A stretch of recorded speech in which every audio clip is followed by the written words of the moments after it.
Now, normally a person reads 2 plus 4 plus 2 is equal to 8. But the word 8 is not there. Verses 9 to 12 clearly state that Allah created earth and heaven as it is today in 8 days. Everything else in 4 days. And verse number 11 of chapter number 41. Summa. Most of the translations say after.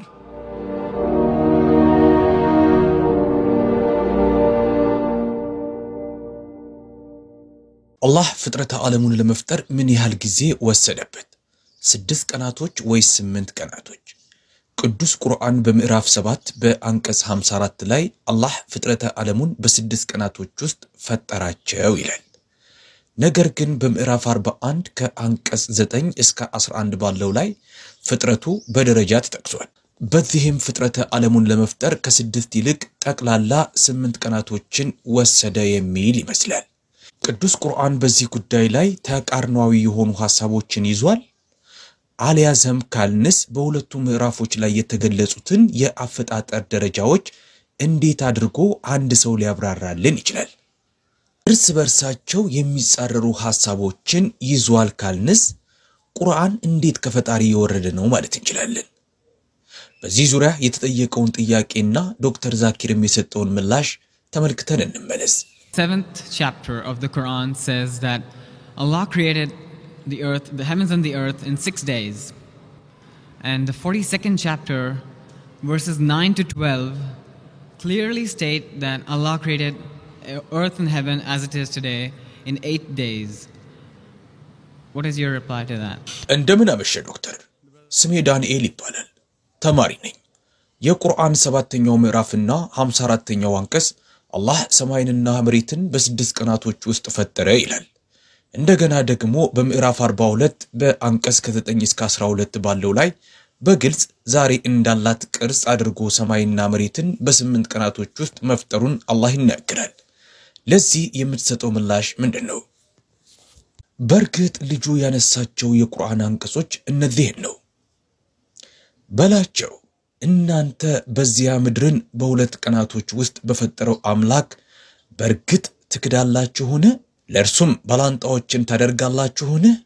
ያ ይህንን የሰራው የዓለማት ጌታ ነው። በእርሷም ከበላይዋ የረጉ ጋራዎችን አደረገ። በእርሷም በረከትን አደረገ። በውስጧም ምግቦቿን በ4 ቀናት ውስጥ ለጠያቂዎች ትክክል ሲሆን ወሰነ። በ2 ቀኖችም ውስጥ 7 ሰማያት አደረጋቸው። በሰማያቱም ሁሉ ነገሯን አዘጋጀ። ቅርቢቱንም ሰማይ በመብራቶች አጌጥን። 2 ቀን ምድርን ለመፍጠር ምድርን በተራራዎች ለመሙላት በረከትን ለማድረግና በውስጧም ምግቦቿን ለመሙላት 4 ቀናቶች 7ቱን ሰማያቶችን ለመፍጠርና በላያቸውም ላይ ያሉትን ከዋክብቶች ለመፍጠር 2 ቀን ይህንን ስንደምረው 2 ሲደመር 4 ሲደመር 2 8 ቀናቶች ይሆናል። ይህም በምዕራፍ 7 በአንቀጽ 54 ላይ ምድር በ6 ቀን ተፈጠረች ከሚለው የአላህ ቃል ጋር አይጻረርም ወይ ነው የልጁ ጥያቄ። ዶክተር ዛኪር ናይክ ያብራራል። There was asked a question asked by Christian missionaries against the Quran. And there are several places in the Quran where it says Allah has created the heavens and the earth in 6 days. What the brother is referring, chapter number 41, verse number 9. ወንድሜ የጠየቀው ጥያቄ የክርስቲያን ሚስዮናውያኖች የሚጠይቁትን ጥያቄ ነው። ቁርአንን ተጻረው የሚጠይቁት ጥያቄ ነው። በቁርአን ላይ አላህ ሰማይንና መሬትን በ6 ቀናቶች ውስጥ ፈጠረ የሚልበት ብዙ ቦታዎች አሉ። ወንድሜ የጠቀሰው ግን በምዕራፍ 41 በአንቀጽ ከ9 እስከ 12 ያለው ነው። እሱ የሚለው ቁርአን ሰማይና መሬት በ8 ቀናቶች ውስጥ ተፈጠሩ ይላል። በዚህ ምዕራፍ መሰረት ነው። 8 የሚለው ቃል በቁርአን ላይ የለም። What it says I'll tell you. The Quran says that Allah subhanahu wa ta'ala is the one who has created the heavens and the earth, and all those who differ, there are people who are bound to differ. የሚለውን እኔ ነግራችኋለሁ። ቁርአን የሚለውን አላህ ሱብሓነሁ ወተዓላ ሰማይና መሬትን የፈጠረው እርሱ መሆኑን ይናገራል። በዚህ ላይ የሚለያዩ ሰዎች ነበሩ። በዚህ ላይ የሚለያዩ ሽርክ የሚያደርጉ በአላህ ላይ የሚያጋሩ ሰዎች ነበሩ። ከዛም አንቀጹ ይቀጥልና እንዲህ ይላል ኃያሉ ጌታ መሬትን በሁለት ቀናቶች ፈጠራት ይላል። ከዛም በላቸው እናንተ በዚያ ምድርን በሁለት ቀናቶች ውስጥ በፈጠረው አምላክ በርግጥ ትክዳላችሁን? ለእርሱም ባላንጣዎችን ታደርጋላችሁን? ያ ይህንን የሰራው የዓለማት ጌታ ነው ይላል። እንዲህ በማለትም ኃያሉ ጌታ መሬትን በሁለት ቀናቶች ውስጥ መፍጠሩን ይህ አንቀጽ ይነግረናል። ከዛም በውስጧ ምግቦቿን፣ ጋራዎቹን እና ሌሎቹን ነገሮች በአራት ቀናቶች ውስጥ ፈጠረ ይላል። And verse number 11 of chapter number 41. Summa. Most of the translations say after. It means various other things. የምዕራፍ 41 አንቀጽ 11 ላይ የተጠቀሰው ሱማ የሚለው የአረበኛ ቃል ብዙ ትርጉሞች ያሉት ሲሆን ከዛ በኋላ በማለት ነው የሚተረጎመው። ሌሎች በርካታ ነገሮችን ማለትም ሊሆን ይችላል። ከዛም ኃያሉ ጌታ ሰማያትን በሁለት ቀናቶች ውስጥ ፈጠረ ይላል። አሁን አንድ ሰው እንዲሁ በጤናው 2 ሲደመር 4 ሲደመር 2 እኩል ይሆናል 8 በማለት ሊያነበው ይችላል። 8 የሚለው ቃል ግን በእዛ አልተጠቀሰም። ስለ ቁርአን ካወቀና አንድ ሰው ከላይ ግልብ የሆነ ንባብ ካነበበ ሌሎች ሰዎችን ወደ ስተት ሊመራ ይችላል። ቁርአንም በዚህ አንቀጽ ሰዎችን በስተት ለመምራት የሚሞክሩ ሰዎች በአላህ ላይ የሚያጋሩ ሰዎች መሆናቸውን ይናገራል። Almighty God knows that people will use these verses of the Quran to mislead the people. ኃያሉ ጌታ ይህንን የቁርአን አንቀጽ ተጠቅመው ሰዎችን ወደ ስተት የሚመሩ ሰዎች እንደሚኖሩ ያውቃል። ለጥያቄው ምላሽ ለመስጠት መልሱ ይህ ነው። Query. The reply is that Almighty God created the earth in 2 days. They created the sustenance, the trees, the mountains, and in due proportion in 4 days. Summa. Summa in Arabic can also mean simultaneously. It doesn't have to mean after. It can mean that, it can mean simultaneously Almighty God created the heavens in 2 days. ኃያሉ ጌታ መሬትን በሁለት ቀናቶች ውስጥ ፈጠረ። ምግቧንም ዛፎቹን ተራራዎቹን ጨምሮ በአራት ቀናት ውስጥ ፈጠረ። ሱማ የሚለው የአረበኛ ቃል በአንድ ጊዜ በተመሳሳይ ጊዜ ማለትም ሊሆን ይችላል።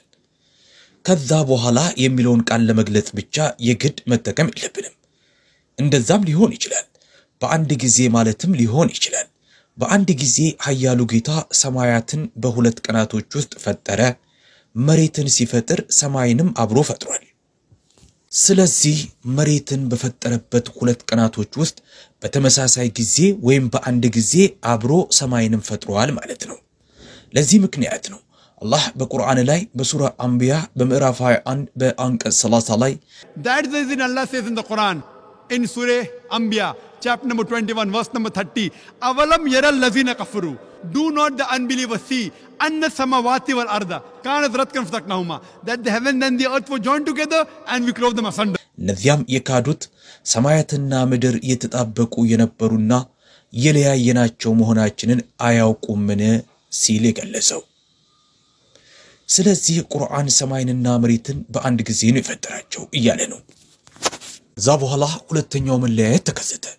ይህም ለጋላክሲዎች ለከዋክብቶችና ለፕላኔቶች እኛም ለምንኖርባት መሬት መፈጠር ምክንያት የሆነው መለያየት ነው። በርግጥ ይህ አንዳንድ ሰዎችን ግራ የሚያጋባቸው ጉዳይ ነው። ምናልባትም ግራ መጋባታቸው የመነጨው ሰማይን ለመፍጠር የዋለው 2 ቀን መሬትን ለመፍጠር በዋለው 2 ቀን ላይ የተጨመረ ስለሚመስላቸው ነው። በአንድ ላይ 4 ስለሚሆን ከዛም ተራራዎችን ምግቦቿንና በመሬት ውስጥ የተፈጠሩትን ሌሎችን ነገሮች ለመፍጠር ከዋለው 4 ቀናቶች ጋር በመደመር አጠቃላይ ፍጥረቱን ፈጥሮ ለማጠናቀቅ ከ6 ቀናቶች ይልቅ 8 ቀናቶች ወስደውበታል ይላሉ። ነገር ግን ይህን ግራ መጋባት በቀላሉ ማስተካከል ይቻላል።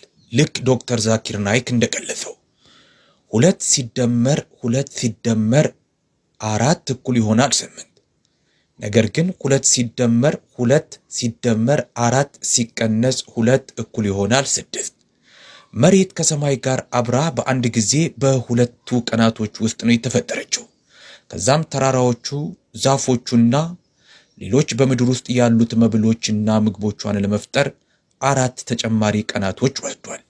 ይህም በጠቅላላው 6 የአላህ ቀናቶች ይሆናል ማለት ነው። ከዚህ ጋር ተመሳሳይ የሆነ ምሳሌን ለመስጠት ያህል አንድ ሰው የመጽሐፉን የመጀመሪያ ምዕራፍ በ2 ቀናቶች ውስጥ አነበብኩ፣ ነገር ግን ሙሉ መጽሐፉን በ2 ሳምንት አንብቤ ጨረስኩት ቢል፣ ወይም ሌላ ምሳሌ መምህሩ ስለ መሰረታዊያኖቹ በ2 ቀናቶች ውስጥ አስተማረን፣ ሙሉ ዝርዝሮቹን በ3 ሳምንታቶች ውስጥ ተረዳን። በርግጥ በሁለቱም ኬዝ ላይ የሁለተኛው የጊዜ ወቅት በመጀመሪያው የጊዜ ወቅት ውስጥ ተጨምሮ ሊወሰድ እንደሚችል ግልጽ ነው። ስለዚህ እነዚህ የቁርአን አንቀጾች ማለትም ምዕራፍ 41 ከአንቀጽ 9 እስከ 11 ያለው የቁርአን ምዕራፍ 7 አንቀጽ 54 የሚለውን ማለትም ጌታችሁ ያ ሰማያትንና ምድርን በ6 ቀናቶች ውስጥ የፈጠረ አላህ ነው የሚለውን የቁርአን አንቀጽ የሚያረጋግጥ እንጂ የሚጻረር አይደለም። አላህ ሰማይንና መሬትን በመፍጠር ውስጥ በወሰደበት ጊዜ መሃል ምንም አይነት ተቃርኖ የለም። በቁርአንም ውስጥ የዚህ አይነት ተቃርኖዎች ሊኖሩ አይችሉም። ሁሉን አዋቂ ለሆነው አላህ ምስጋና ይገባው።